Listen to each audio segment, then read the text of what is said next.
But I really don't have any regrets. I really don't. I've lived exactly how I've wanted to. I've tried my hardest every single time. I didn't win the matches that maybe I should have always won, but I really gave it my all. So that for me is enough.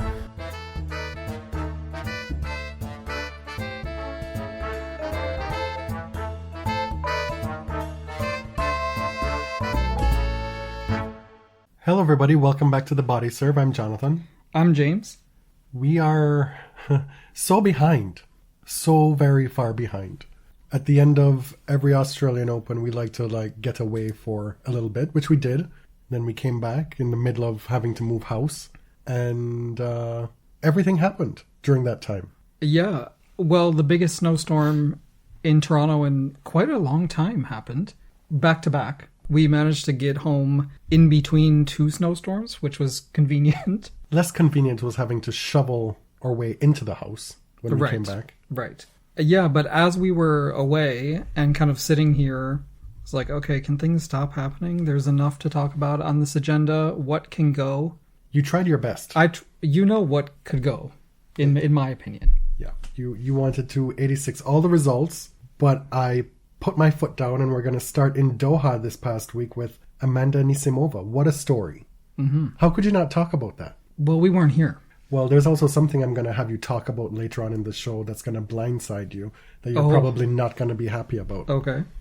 Amanda Anisimova is into the WTA Top 20 for the first time after beating Jelena Ostapenko 6-4, 6-3 in the final in Doha. This was a tournament filled with upsets. So many of the top players went out early. One of the players who had her hand in that was Jelena Ostapenko. Along the way, she beat Swiatek again, now 5-0 against Iga, which is wild, truly wild, considering that this woman could not win back-to-back matches dating back to Wimbledon last year. Yeah. But Iga is in front of her, and she's ready to go. Iga was the three-time defending champion, and in fact, she hadn't lost a set in Doha since 2022. She was given a very tough draw with Noskova, Rybakina in the quarterfinals, Ostapenko in the semis. And, I mean, Jelena just comes alive when she sees Iga on the other side of the net. She's relentlessly aggressive off Iga's serve. And it is actually shocking to have such a dominant player not have a single win over one of their big rivals. But also, it's not like it's Iga versus Coco, Iga versus Rybakina, Iga versus Sabalenka. This is like a tier 3 WTA player at this point that Iga is unable to solve. We're talking about a Grand Slam champion, but based on ranking for the last few years and the output of results, you would think that Iga would have gotten her at some point. Right. Ostapenko, for her part, had won all of her matches in straight sets up to the final. Garcia, Paolini, Jabeur, Swiatek. Jabeur, by the way, has been showing some signs of life. In Doha, beating Kessler, Zheng, and Kenin to reach the quarterfinals. Had a good win over Ostapenko the week before. Ostapenko was back to her old self after beating Ons, thanking the crowd for being against her and motivating her. And that's when I knew we were in for trouble against Iga. But in the final, Anisimova wins in straight sets, and she quietly put together a very good 2024 season. You know, she has dealt with tons of injuries. She's been kind of in and out of the sport. She took a prolonged break. And last year, she reached the final in Toronto, quarters in Washington. She had quality wins over players like Sabalenka, Navarro. She beat Dasha like 3 or 4 times, Kalinskaya. In Doha, she started out with a straight sets win over Vika Azarenka, straight-setted Badosa, 6-3, 6-love over Leylah Fernandez, 3 sets over Kostyuk, took out Alexandrova, who's been arguably the hottest player on tour in the semifinals in straight sets, and then Ostapenko again in straight sets in the final. So this wasn't just a cakewalk. This was a bulldozing of some good players. Mm-hmm. Spare thought for Iga. She had a very tough draw. One of her other nemesis, Linda Noskova, again 3 sets there, barely got through that one. She took out Rybakina in the quarterfinals, straight setted her before running into Ostapenko. I mentioned the upsets earlier in the tournament. I remember waking up to check the scores that fateful day in the round of 32, and the hits just kept on coming. Alexandrova took out number 1 Sabalenka in 3 sets. Kostyuk beat Goff in straight sets. Anisimova over Badosa. Leylah over Navarro. Jabeur over Zhangqin Wen. Sremkova over Andreeva. A lot of big names went out of this tournament very early. It's Amanda's biggest win of her career. You mentioned that she made the final in Toronto last year. This, another Masters 1000, bumps her into the top 20 for the first time. In Argentina, do you want to go ahead with the pronunciation? No, I haven't practiced like you. João Fonseca. Okay. 18 years old. His first ATP title. I read a stat that he's the 10th youngest since the ATP formed in 1990 to win a title. Oh, all I saw was Boris Becker arguing online with the stats account because it said since 2000. And he said, well, why? Why since 2000? I mean, that's a fair point. Yes. Yeah. My same quibble with Opta Ace. He beat Cerundolo 6-4, 7-6. This after saving 2 match points in the quarterfinals against Mariano Navone. I watched that match. I actually watched quite a bit of Fonseca this week. And the kid just doesn't quit. That's what I came away with. He looked beaten a couple times, but the folly of youth, I guess. We've talked about this with many players over the years, where they just don't seem to know when they're beaten as young players. And the more you play and the more hard knocks you take, the more nerves can get the better of you in those situations. At this point, he's too young to know any better. A few other things of note from this tournament. That guy lost in the quarters to Cerundolo, and we need a lot more of this from him now that Jannik Sinner, spoiler, Jannik Sinner is banned for 3 months and the number 1 ranking potentially is in play. Yeah. That guy has a good shot at the number 1 ranking if he plays consistently well over the next few months, which he has for the past few seasons at this point. Oh, but if he runs into local crowds that bother him, that might be a bit of a problem. It's funny how he was unable to deal with the Argentinian crowd playing Cerundolo, but Fonseca was able to do it. Was that appearance fee not enough, babe? Diego Schwartzman retired at this tournament, won a match, lost his second, and he's off into the ATP sunset. Afterward, he said, well, I don't know if this was afterward or in the preamble to him playing his final tournament, but he was quoted as saying, "I have a small body, but it gave the biggest players in our history bad moments." Sure did. The only thing people want to talk about with Diego is that he's short. His nickname is El Peque. Which means what? It's a diminutive. Oh. Little one. Oh, I like believe. like pequeño? Si. Oh. I never knew that. Oh.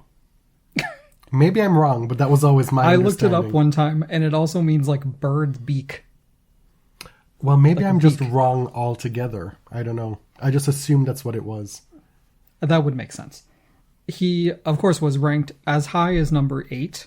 He's won 4 ATP titles, made the quarterfinals or better of a slam 5 times, including that 2020 semifinal in Roland Garros. Against the top guys, he has 1 win over Rafa on clay in Rome 2020.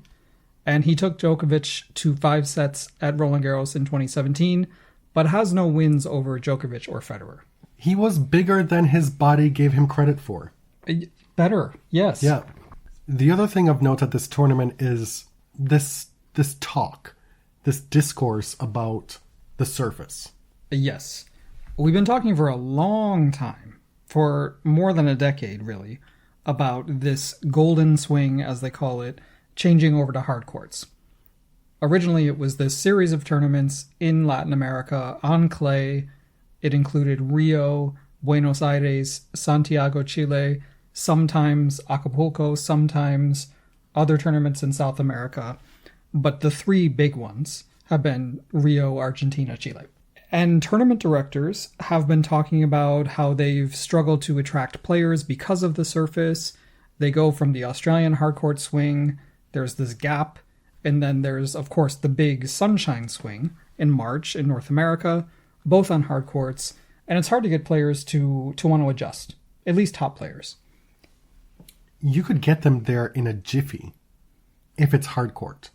Right. I mean, the American players will be American and go to Delray Beach. They're going to do that. But given the locales and a hard court for that time of year, no brainer. The crowds are great. I'm sure it's fun to play there. Acapulco has already made the switch to hard court last decade. I remember Venus Williams was one of the final winners on clay, and it's been hard court since then. Happens in February. I personally resist any more tournaments turning into hard court tournaments because tennis, is already dominated by the surface. I don't want to see any more of the quote-unquote natural surfaces lose ground to hard courts. I just think it makes for a less interesting sport. I agree with that in principle. It's just a hard sell at this particular spot in the calendar. Right. However, the ATP board is the one who's responsible for approving any change in surface. And thus far, they have not. So I have to wonder, are they protecting other tournaments? Are they worried that these tournaments are going to outcompete places like Dallas, where they just installed a 500, Delray Beach, all these other Rotterdam, France, all these other places where they're playing hard court or indoor hard court? Do they just not want the South American tournaments to sort of outgun them? I think that's probably a fair assumption at this point. Speaking of Delray Beach, this was very nearly a wonderful moment for you in your stand-up of Alejandro Davidovich Fokina. Very nearly should be his fourth name. I watched the entirety of that final. You were upstairs packing, doing some stuff or whatever, and I messaged you on WhatsApp and I said, ADF is up 5-2 in the third, about to win his first ATP title. You might want to check it out. And he won maybe 3 points when you came downstairs. Yeah, I actually before losing the match. I didn't see your text until after the match. I just happened to come down. Oh, look, he's up 5-2. Then he had 2 match points in that game. Lost them both. You just instinctively knew that you had to come downstairs and wreck his life. Well, listen. I said it online. Alejandro does not need any help from me losing matches that he should be winning. That's not anything new. And I say that as a fan. Even the commentators were referencing that disaster at Wimbledon against Holger Rune where he served underhand and completely lost his head for the rest of the match. He had 2 match points. On one of them, it was an almighty rally. They both gave everything they had, and Alejandro went for a forehand winner down the line, blitzed it an inch wide, so close, and he just was not able to recover physically from that point. And that dovetailed, or I should say it spiraled, into a mental collapse as well.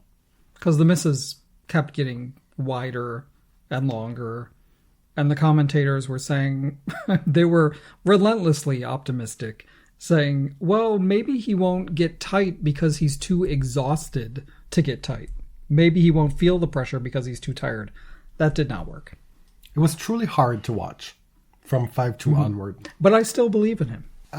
Is he too good to never win an ATP title? Yes. Like, a lot of people have won an ATP title. And he's still 25. I thought he was older for some reason. But I will not be investing myself in this process. Who can go through this over and over and over again? In Marseille, Ugo Humbert defended his title. He beat Medjedovic 7-6, 6-4. That's his 7th career title, and Fokina has 0. That's not fair. Well, Humbert has been ranked higher than Alejandro. Yeah. He's also a lefty. Did you know that? Do I know anybody who's a lefty? We played this game. Surely it wasn't a game for you. It was a game for me because I was tickled pink. I pulled up the ATP and WTA Top 100 and it just started listing players and asking if they were right or left-handed. And you were like 20% correct. That's such a lie. You know I'm bad at these things. Even while I'm watching, it's not something I think about. I've heard you say this many times, and I've struggled to understand it until you tried to explain to me something about a spatial reasoning. Yeah, being bad at it? that you just can't process it, like, visually and mentally in the moment. I don't know. It's truly wild to me, but maybe other people out there can relate. I have different strengths, I swear. That's just not one of them. The previous week in Abu Dhabi, Belinda Bencic continued her resurgence, winning the title, beating Ashlyn Kruger 4-6, 6-1, 6-1. You have here on the agenda some kind of praise. My soapbox. You're going to give her some praise. I think that Belinda did the smart thing upon her return from maternity leave, and she said, "I'm going to play ITFs. I'm going to play these low-level tournaments and just get my game back to where it needs to be. I'm going to see if I can stand up against these players." When she got to Australia, that strategy clearly worked, because she was standing up really well to top players. And in comparison to, not naming names, but in comparison to people who get wild cards every single week for big tournaments and then complain that they still haven't gotten their ranking high enough to qualify just for a regular Masters event, maybe that's not the strategy. Maybe that's not the way to go. It's also entirely possible that if Belinda had returned at big tournaments, she'd still be achieving this. Maybe her game was just ready-made, right? You are so transparent. This was not praise for Belinda. This was just circumstantial so you could take a dig at somebody else. As you like to say, multiple things can be true. I just thought this was face value stuff, no, but it's it not. wasn't. I actually do respect when players humble themselves and go down to the so-called minor leagues of tennis to get their game back. I really do. And I've said that about other people. In Abu Dhabi, Bencic beat Stramkova, Veronika Kudermetova, Vondroshova, Rybakina, and Kruger. At the Transylvania Open, Potapova beat Bronzetti in 3 sets. This was the tournament where Simona Halep played her final match.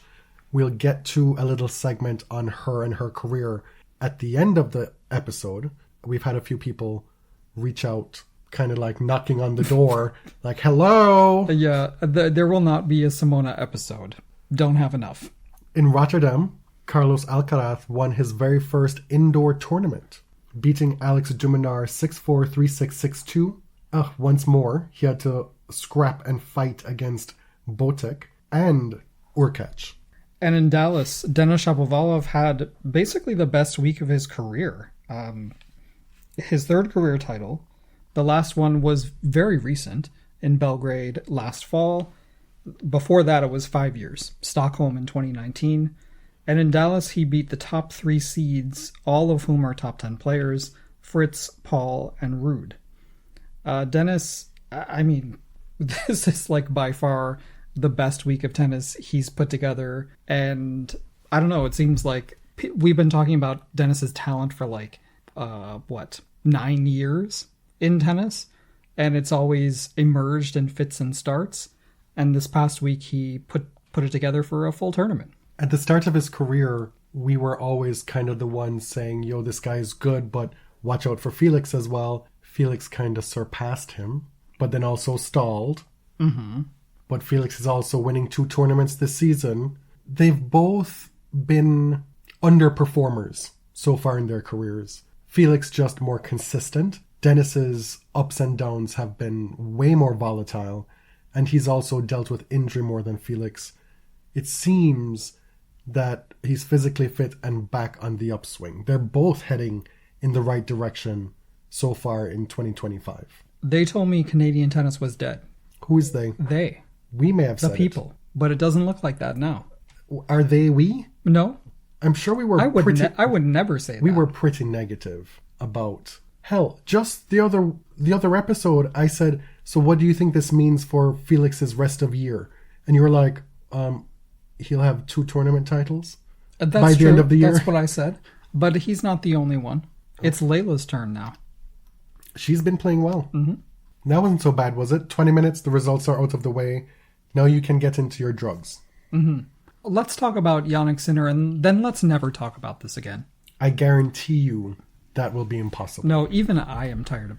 I'm tired of this. I'm tired of all the opinions. So first, here are the facts.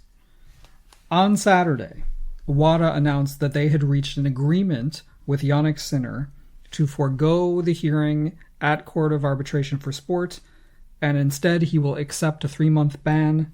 He'll be eligible to return on May 5th, which is right before the Rome tournament starts. He will not be allowed to practice in any professional sports facilities or with professional players or coaches. This practice ban expires 3 weeks before the end of the playing ban. And as a condition of this agreement, WADA accepts that Mr. Sinner did not intend to cheat and that his exposure to close to ball did not provide any performance-enhancing benefit. But the athlete, of course, bears responsibility for the entourage's negligence. This appeal by WADA was never about contesting the facts at hand. It was never about arguing that Sinner had intentionally doped or that he had experienced performance-enhancing effects. The issue was that doping is a strict liability offense, and they felt they couldn't just stand by and say, you've committed an offense twice, you've tested positive twice for a banned substance, and you have not basically been forced to take any liability for it. And Sinner had not been forced to take any accountability for it. He was found to have no fault or negligence because, he supposedly discharged his duty of utmost caution for a number of reasons. You can read through the original or listen to our episode about it. But basically, the ITIA bought his original story. He came up with the story fairly quickly. It was detailed. His entourage took responsibility for what happened, and he was found to have no fault. Now, tennis has to abide by WADA protocols because tennis is an Olympic sport. If they were not an Olympic sport, they could kind of have their own anti-doping protocols that operates independently. Should think about that, by the way. Going forward, is it worth it? You know my thoughts. I'd take the Olympics off the calendar in a heartbeat. Let me work it. Yeah. Put my thing down. Flip it and reverse it. Yeah. In many ways, this was not surprising. I did not expect Sinner to get by with no sanction once this appeal was filed. I also didn't expect it to be a lengthy one. It's just the way it's worded is such a problem. The World Anti-Doping Association and Jannik Sinner have reached an agreement. We've shaken hands on the agreed upon sanction. Which again, have happened behind closed doors. You haven't read the report. You haven't seen the evidence. You don't know what we talked about. And so throughout this entire process, players have been saying this is unfair. People get treated differently. Why is he treated this way and somebody the other way? Why is everything so under the cloak of night? Or is it cover? Both work, cloak right? of darkness. I mixed it up love again. a mix, yeah. Why is everything so shady? And here they come again. They've reached an agreement. And the agreement just so happens to be one of the most convenient agreements time-wise in the schedule that you could possibly imagine. We've just won the Australian Open. Pardon the language, but we can fuck off for the rest of February and into March, have a nice little holiday, and then ramp up the training again. No, you can't practice anywhere professionally until 3 weeks before the ban is over. That's the perfect length of time to have a training block, right? You go have a holiday, come back and train, and then you're back in time. And then return at home? For Masters 1000 at home ahead of the French Open. You don't miss a slam. This is just, it's perfect for Sinner. Well, you do miss 4 Masters events. Okay. But, so firstly, we'll stick a pin in the players thing because I want to get there a bit later. But the agreements, essentially this is like a plea agreement. But instead of going to trial, you take a plea, right? And yes, agreements are allowed under the World Anti-Doping Code.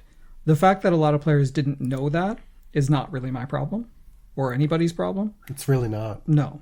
This is part of the code. If you wanted to read it, it's in there.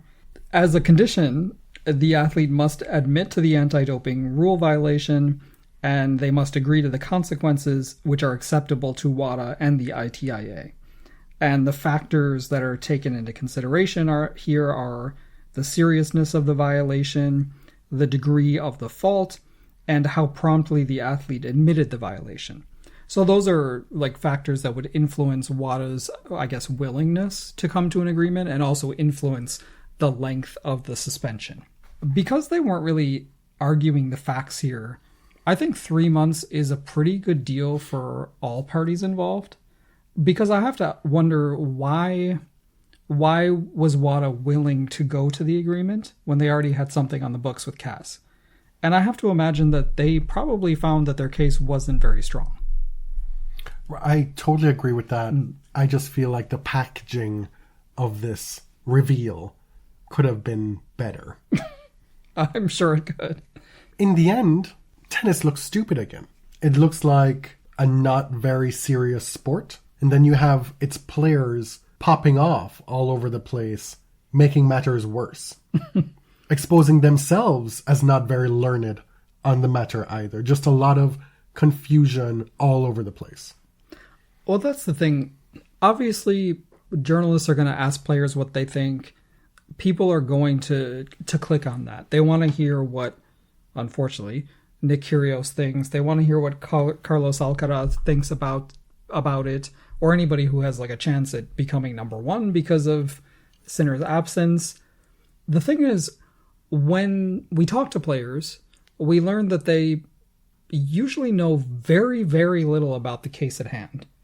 And surprisingly, they know very little about the doping rules. And so at some point, I think we've just got to say players' opinions have less import than you think they do. Because they actually don't... Well, maybe you should say it differently. That players' opinions should have less import to you. Okay. Rather than the sport. I see. Because there's player councils, they have their say in how the sport is governed. But in terms of taking on what they're saying as factual or legitimate, maybe take it with a grain of salt. Because we've also seen time and again that a lot of this is just coming from a place of self-interest. Right.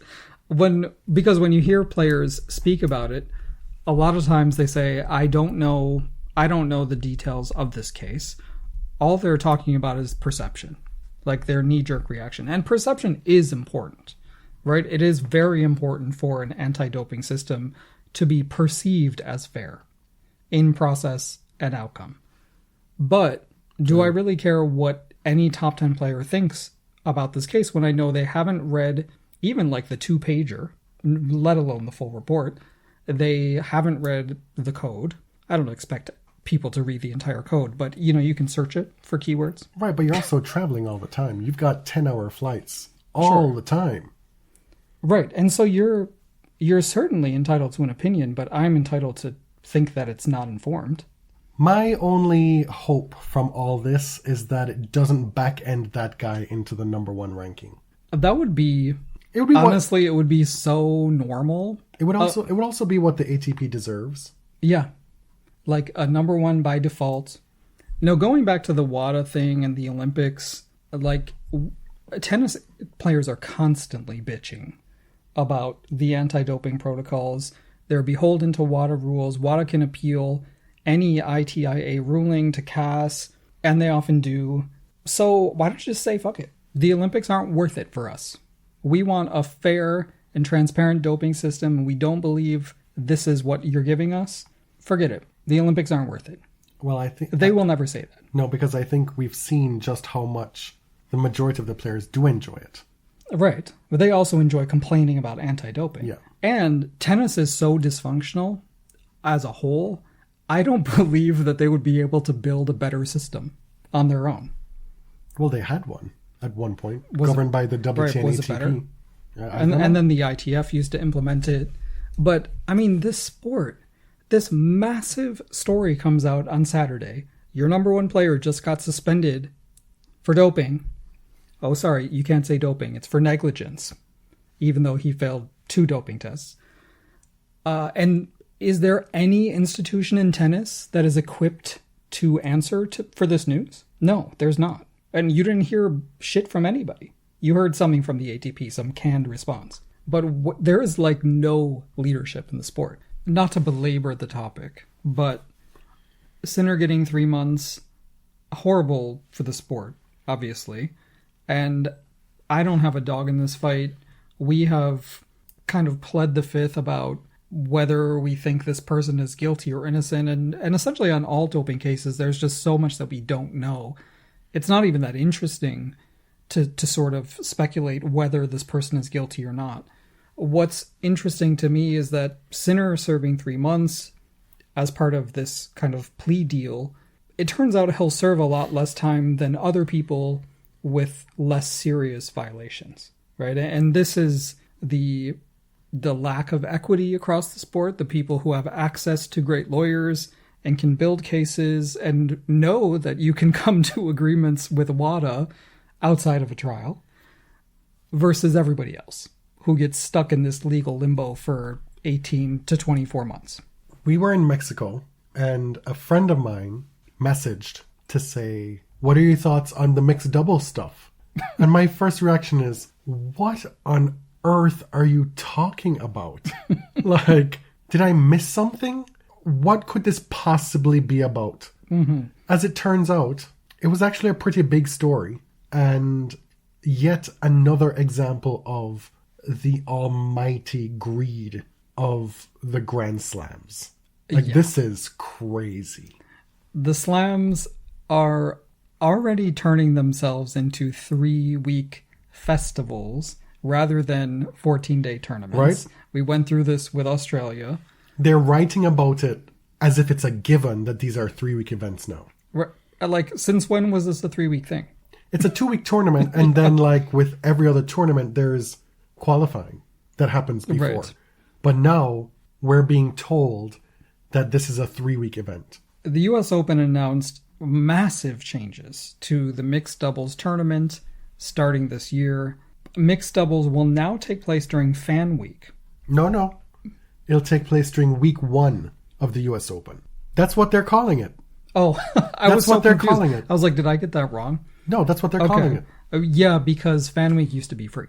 And I can't imagine it'll still be free. They did this whole little hit and giggle thing last year where they charged, $30 to have you come in, and alongside Fan Week, this was a special event during Fan Week where you could watch the top singles players do a little hit and giggle, mixed double style, right? Mm-hmm. It was very successful, sold a ton of tickets, and realized, oh my God, look at all this revenue we're leaving on the table. Why don't we just make this a 5-week event? So mixed doubles will take place, I guess you'd call it Fan Days. It will take place on August 19th and 20th. That's Tuesday and Wednesday of that qualifying week, with a draw of 16 teams. 8 teams can enter via their combined singles ranking, and 8 teams will be awarded wildcards. Obviously, this is to attract top singles players to play mixed doubles because it was a big success when they did it last year. Well, that's what they're saying. That's the guise of it, the ruse of it. If I'm Coco Gauff and you are Taylor Fritz, we're getting in because we're highly ranked singles players. Right. What this means is that the Ellen Perez's of the world, the Chiesues of the world, they're going to get hosed. Mm-hmm. The players... The recent winners of these titles will get... Yeah. The players who rely on doubles and mixed doubles for a living, you're literally taking money out of their pockets. And they're telling us it's to build the sport. People want to see the top players play doubles, but historically they've shied away from doing it because it's too much.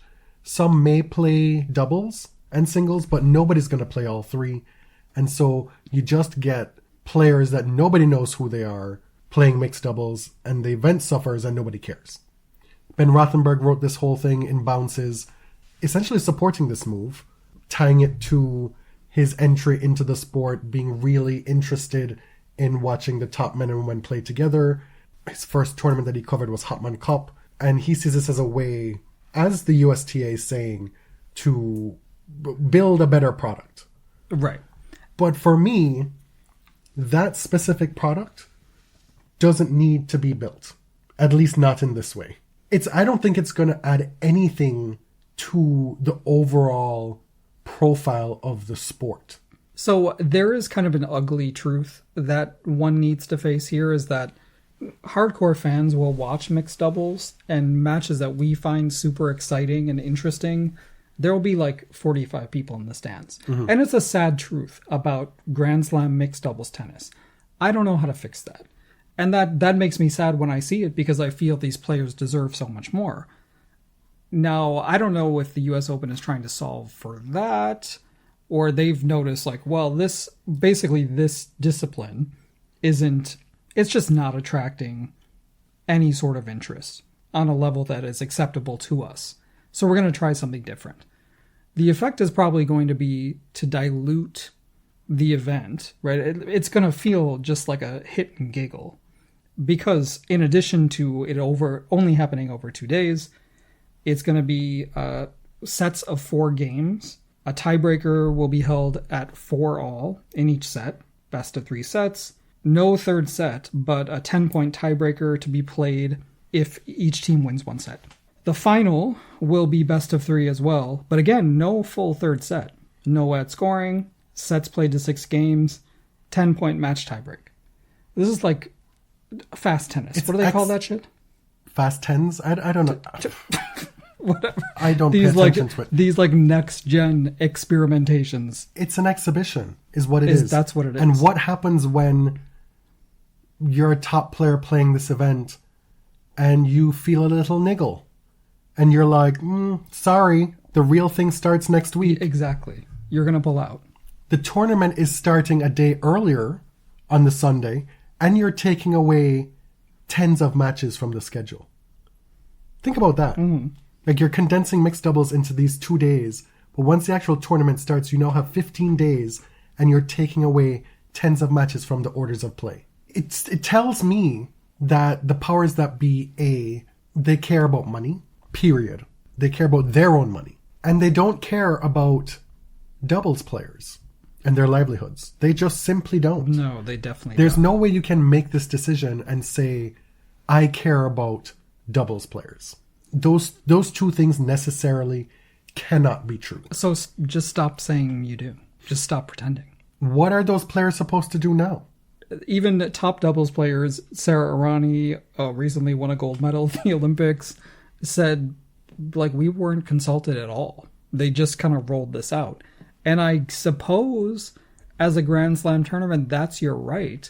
But it does kind of show how outsized the power of the Grand Slam tournaments has gotten in the sport, when they can make a huge change to a format of a discipline that's existed for over a century.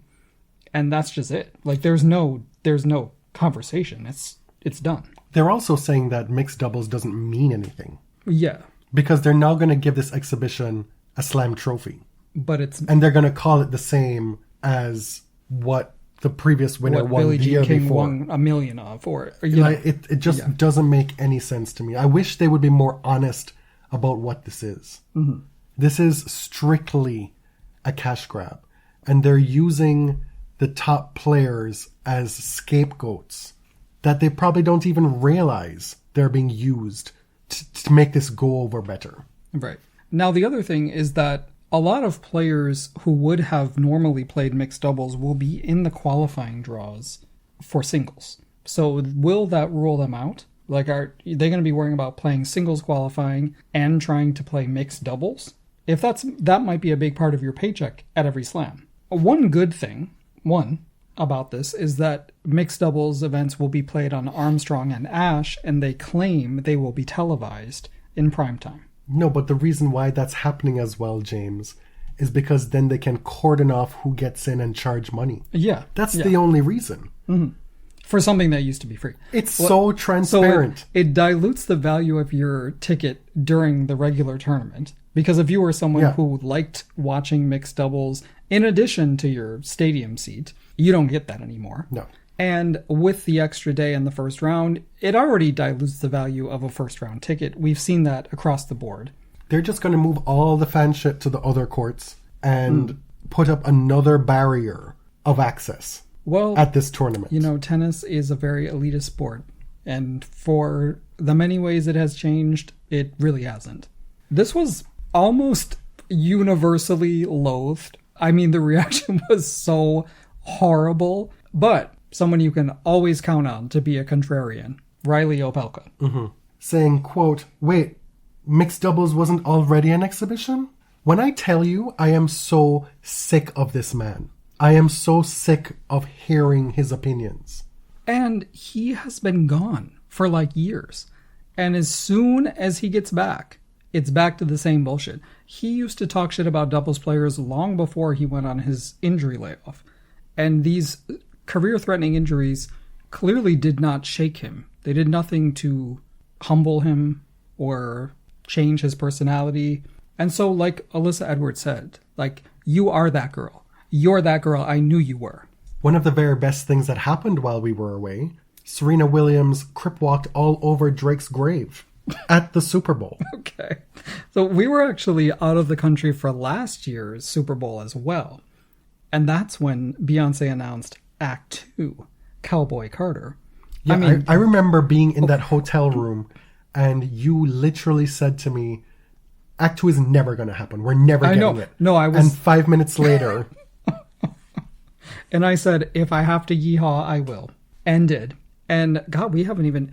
I swear every year we do a Grammy segment on this show when Beyonce loses. And this year she won Album of the Year. I still can't even believe it. This is, unfortunately, you're going to have to push that This segment. got cut? Yeah. Okay, fine. Serena was a surprise appearance during Kendrick's halftime show. She's from Compton, just like Kendrick.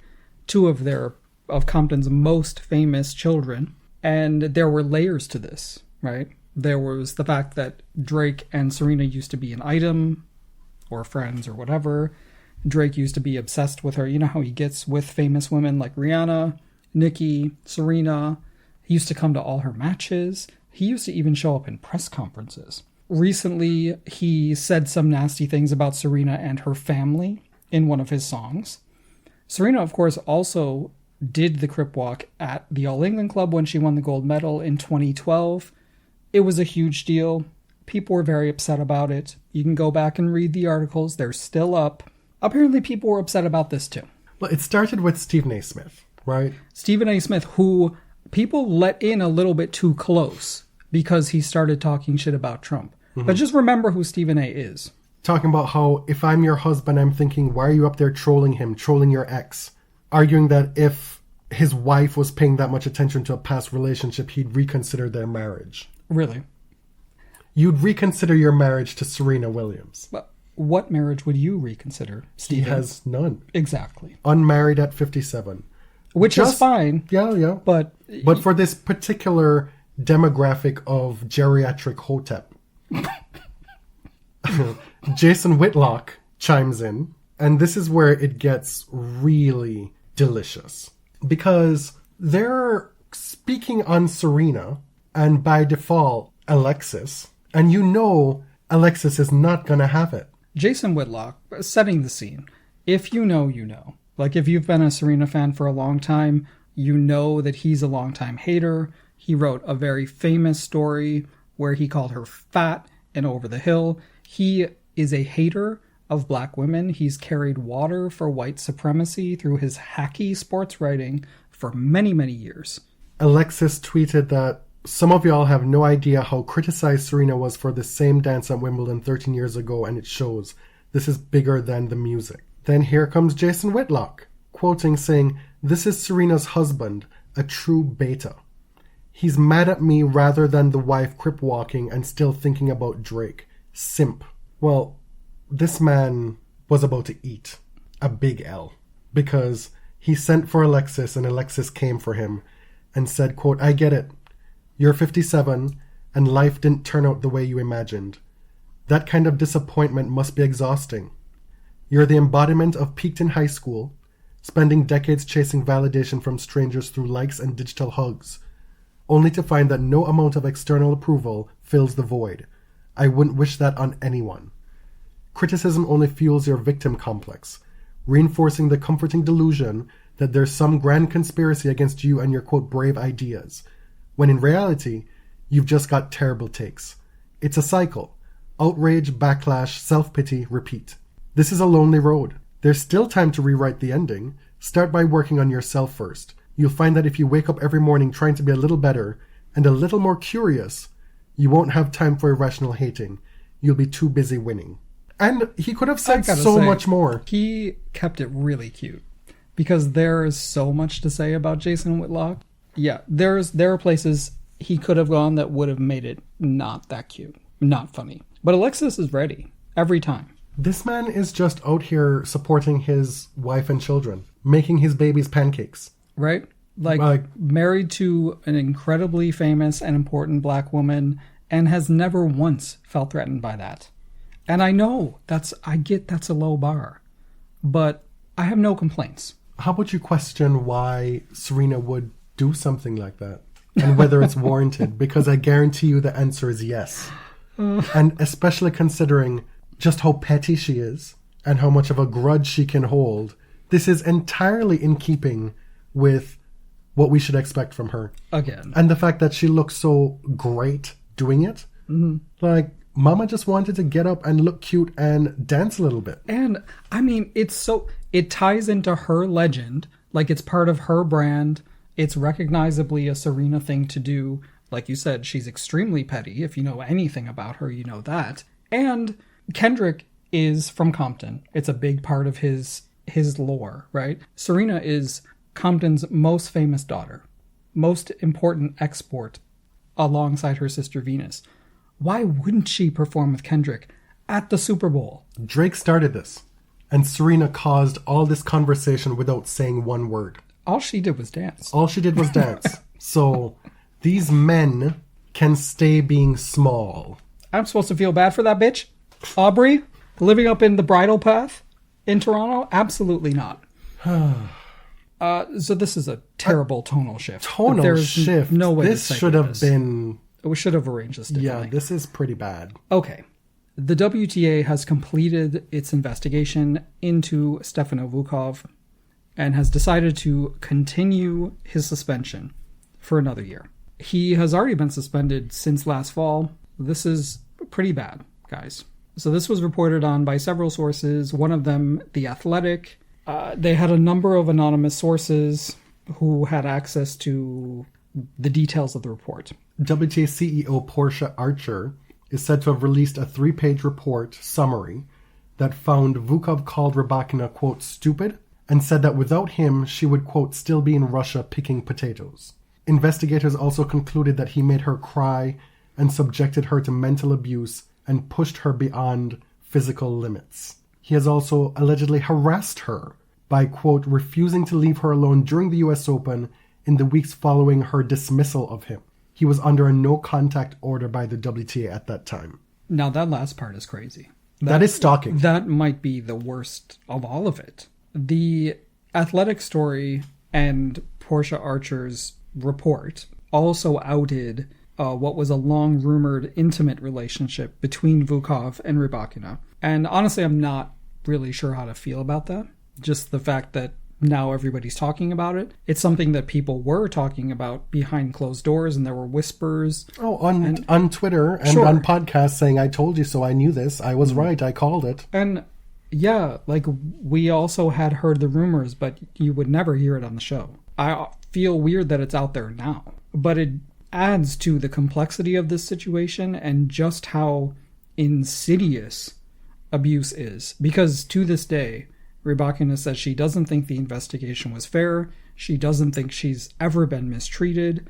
When we have these details that were investigated, and if you read these things, any reasonable person would say, this is mistreatment at the very least.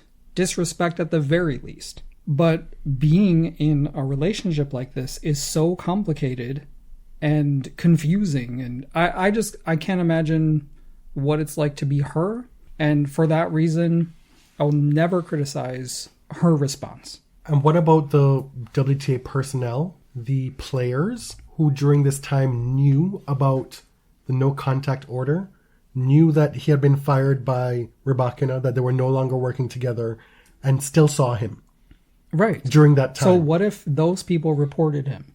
Right. As they should have.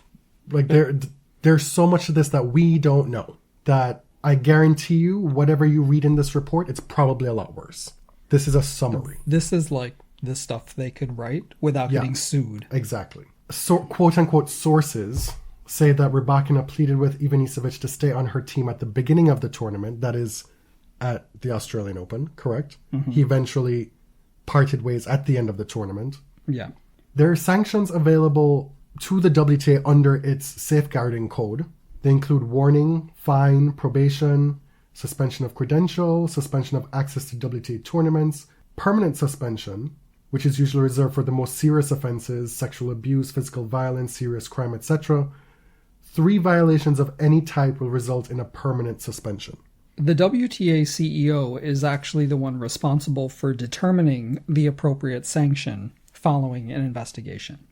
This is all in the WTA's safeguarding policy, which has been published fairly recently. It's an interesting read if you have an hour.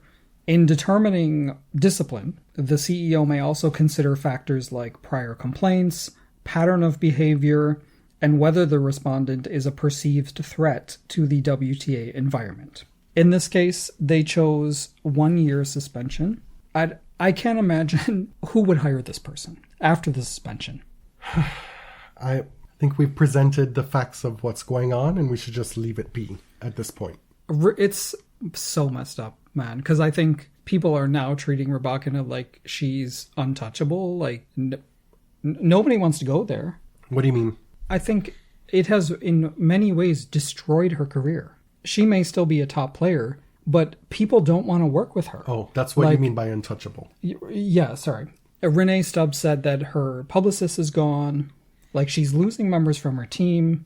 She is working with Davide Sanguinetti, the former Italian tennis player. But she is going to be perceived as persona non grata to a lot of people. And this is going to reflect badly on her from like a PR and branding perspective. All because of this person. Right, but I guarantee you there will always be some man willing to work with her. Such is the predatory nature of coaching in tennis. Well, right, but where is she now? Like, I'm saying it doesn't matter. Men will always be wanting to be part of a coaching setup on the WTA tour. Yeah. I'm just saying, a lot of times when this happens, the victim is ostracized even further, right? That person becomes even more lonely. Yes. And it's just sad. It just sucks. And we don't know where she is mentally, what her headspace is right now. Right. Because if you go by what she said and what we've seen with the reporting, it seems that there's a lot of denial there. Yeah. And a lot of maybe cloudiness in judgment because of the romantic relation aspect of it. Yeah. Which is why these rules are in place. Exactly. People are blinded by the fact that she's a quote-unquote consenting adult right now. But she's still a young woman. Mm-hmm. It doesn't make it any easier. Like, yes, adults are able to make their own decisions. Doesn't mean that they're good ones. It doesn't mean that there shouldn't be policies in place to intervene when things happen. Simona Halep has retired from tennis. This all kind of came together and happened very quickly. This happened the day after we recorded our previous episode. This was about 2 weeks ago. Simona was... We recorded an entire segment about her coming to the Transylvania Open. She was going to give it a go. Like, she was dealing with serious injury and said the R word is on the table. Right? But just giving it one last go. We talked about on that segment, which never made it to air. No, I deleted the whole thing. That she had this serious knee injury and that it required a complicated surgery and she wasn't willing to do that. And it sounded very bleak. And so the general tenor of or talking about her in that segment was, well, damn, wishing her luck. Was essentially. That this could be it. Yeah. Right? She played Bronzetti and lost and looked a shadow of herself. Lost in the first round of doubles with Bogdan and quickly, right on court, announced her retirement from tennis in front of the Romanian crowd. You know, Simona at this point has a complicated legacy and complicated feelings in this house, even. When we started this podcast, I was a fan. You were a Simona Halep fan.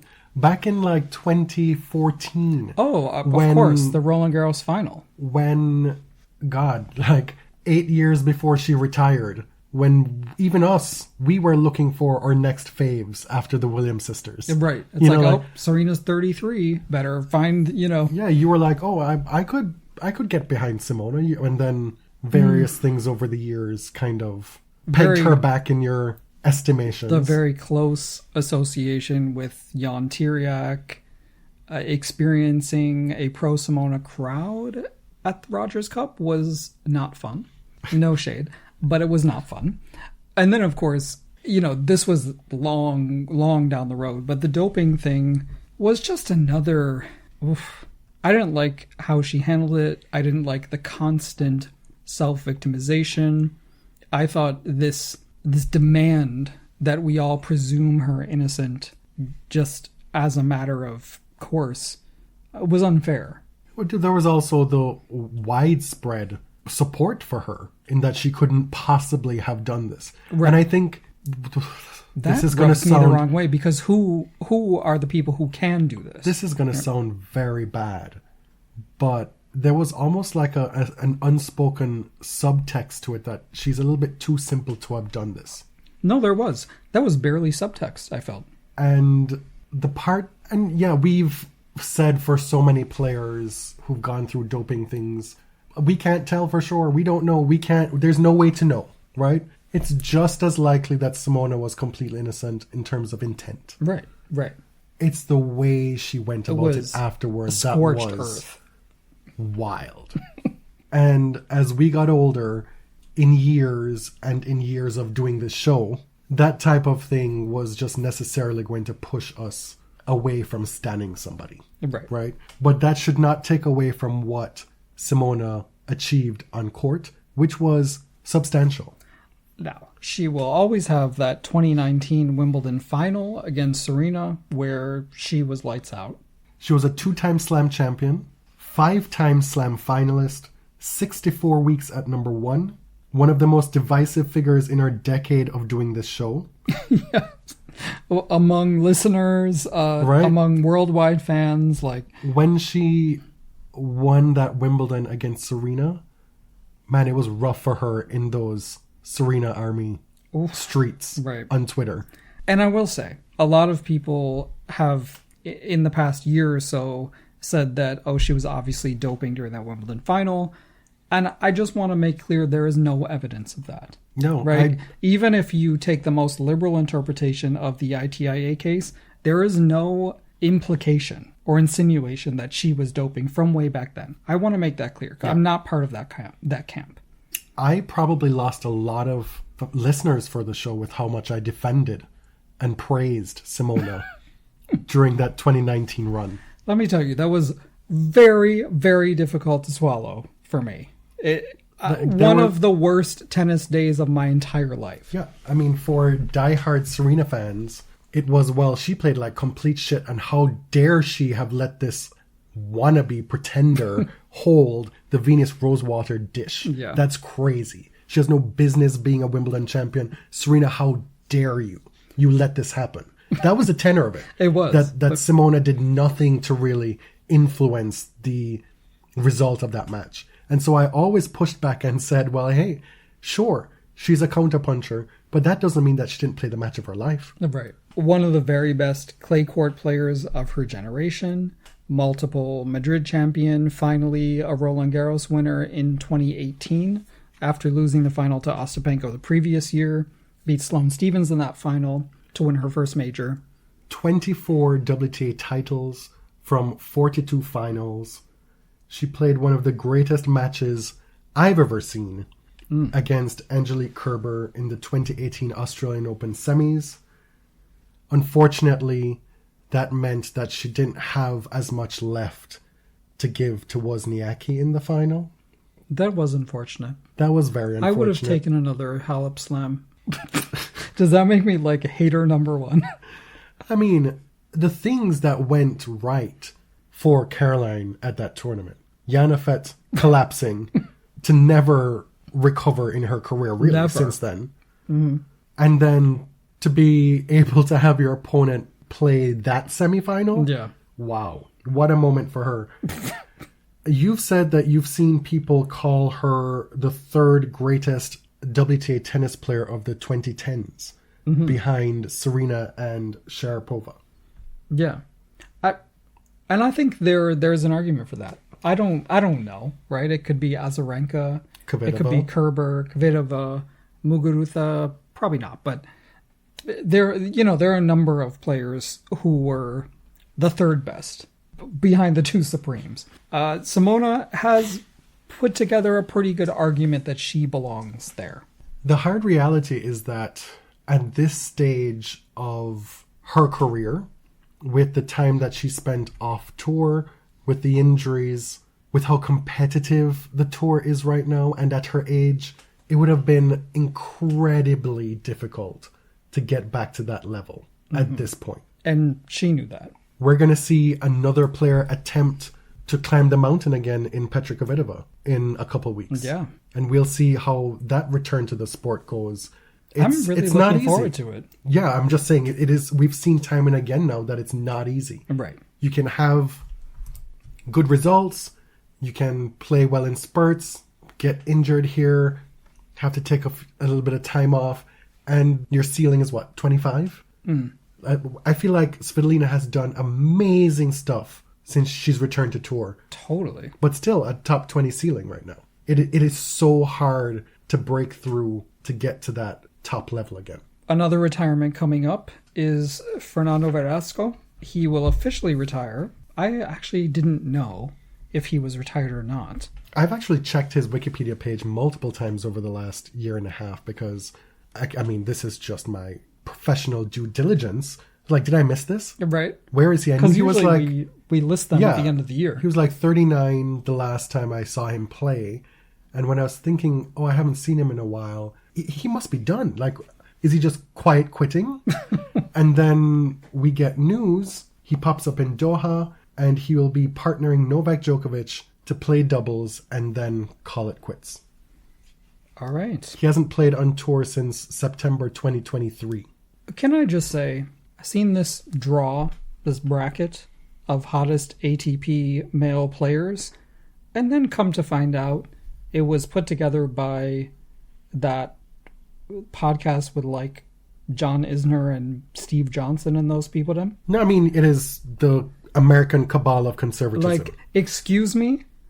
How am I looking at a draw of hot men compiled by conservative straight men? I do not give a fuck about that. Stay in your fucking lane. Like, really? Do you not have enough? Can you just leave some things for the girls and gays? What do I care about who you think is hot? And then you're Tommy going to... Paul And is then number you're... one. Shocking. That, a DEI. Exactly. And when I know, and I know this from... I listened to one small snippet, maybe 15 seconds, and there was already some casual homophobia thrown in there. Really? You know, like, yeah, it's just going to be all over it. Oh, I wouldn't listen to 15 seconds. Why? What was said? I don't know. It was just something that was just gross. Like, if you're going to do this, do it sincerely. Yeah, because if you need to make a list of hot guys, but like constantly remind us that you're not actually attracted to any of them. It was that thing about Berrettini. I told you about it. Oh, yeah. About, he's hot, but with pants on or something like that. What? Like, babes, what are we doing here? Like, I need you to rate the hog or not. Wow. No, I mean, if you want to be cute about it, right? You want to be, these are the hot men, but I don't want to be reminded that they're men. Or what people are actually salivating about. Be serious. Because let's also be serious. None of you all would have made this list at any point in your careers. Not a one. You just have to have everything. A reminder that we are behind on our GoFundMe mailings. We are waiting until we are fully moved and settled, which will be next week, I think. Yeah. Wow. Yeah. So we went from like trip, illness, blizzard, relocation. Yes. I had to think about that for a while. It's been a busy few weeks, and it's been hard to concentrate on tennis, but we live to serve. So those are probably going to start getting into the mail sometime in April, if we're being honest. April? End of March No, into stop. April. End of March into April. feel We still have to order the stuff because we didn't want to have it lost in the mail in between Okay. places. This is just to say we haven't forgotten. That's all. Okay. This brings us to the end of episode 372. My name is Jonathan. You can find me on Twitter at 10... Not Twitter. Oh, this is what I was supposed to Okay. rib you about. I was up the other night and I said, wow, it's been a long time since I've used Twitter. Let me actually go check what my last tweet was. Okay. And it was on Christmas Day, and it was having to do with the Knicks win. And I think Mikal Bridges had 40-something points. Mm-hmm. And then I was like, well, let me go check when was the last time James tweeted. Mm-hmm. And turns out you've been just tweeting up a storm. That's not really the case. There's some tweets Well, from let me February in there. From a couple days ago. Sure. 3 days ago. They're mostly retweets, though. Some things you can only find on Twitter. Also, I'm private now. I just thought that we had made this decision together. I mean, if you don't want to, that's totally I'm fine. I'm fine being done with it. I Are just you? happen to be, like, in the car, like passenger princess. Okay. That was the whole call out? That I was had it. tweeted a few times? A few. Okay. I haven't even looked at the replies. That's just the main page. Oh, there are no replies. I don't talk to anybody on here. I don't talk to anybody on any platform. This brings us to end of episode 372. My name is Jonathan. You can find me on Blue Sky at Tennis John. And I'm James on Blue Sky at Elliot JMR. 2 L's, 2 T's. Everything Body Serve related you can find at linktree.com/thebodyserve. Thank you for listening. Till next time. Thank you. Thank you very much.